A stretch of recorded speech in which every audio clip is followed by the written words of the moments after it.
La Banque de France abaisse sa prévision de croissance pour la France.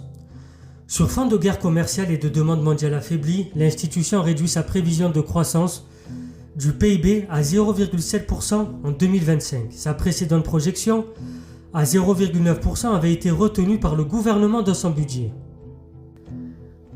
Pour l'institution française, la croissance sera pénalisée par le regain d'incertitude au niveau international et par des comportements toujours attentistes face à la situation nationale. Alors que le commerce extérieur avait soutenu l'activité économique l'an dernier, le produit intérieur brut sera tiré par la consommation des ménages plus 1%, grâce à des gains de pouvoir d'achat sur fond d'inflation en décrue.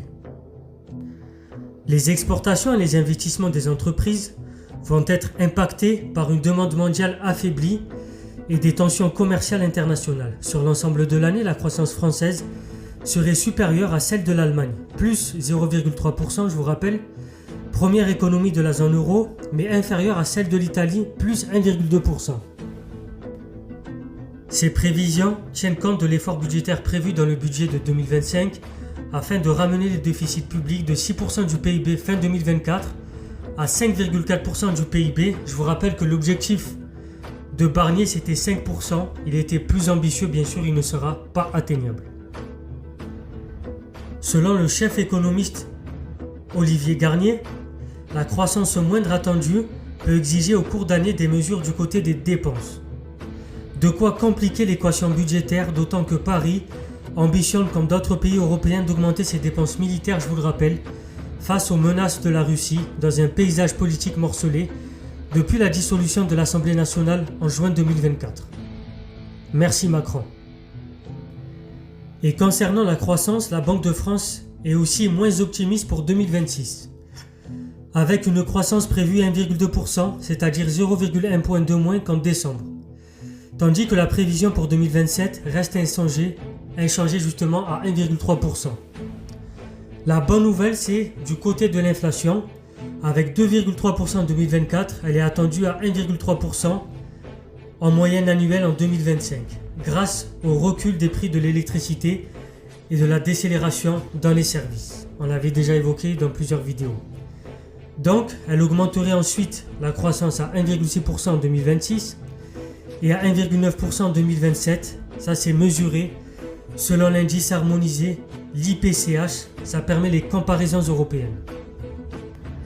Bien sûr, ces projections intègrent l'augmentation des droits de douane imposés par le président américain Trump, notamment à la Chine et les mesures de rétorsion de celle-ci. On s'en exclut les tensions commerciales avec l'Europe, le Canada et le Mexique qui renforcent justement l'incertitude et la hausse des dépenses de défense.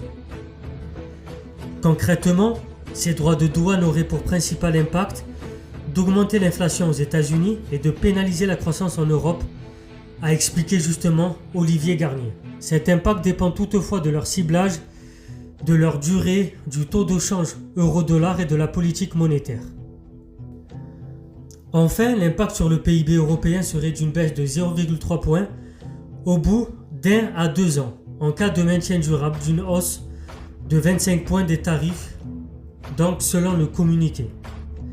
Mais la France est moins exposée que le reste de l'Europe, c'est déjà ça. La dernière nouvelle, c'est le chômage. Il reste orienté à la hausse en 2025 en raison du ralentissement de l'activité, mais les projections ne montrent pas d'accélération par rapport aux dernières prévisions de la Banque de France. Donc, selon l'institution, la France va atteindre un chômage de 7,8% de la population active en 2025, avant de refluer légèrement en 2026 grâce à une reprise de l'activité. C'était l'actu écho de Soso Lintello, tous les jours à 13h. Abonnez-vous, partagez, likez, très chers soins éclairés, et à 20h30 pour les vidéos de culture générale.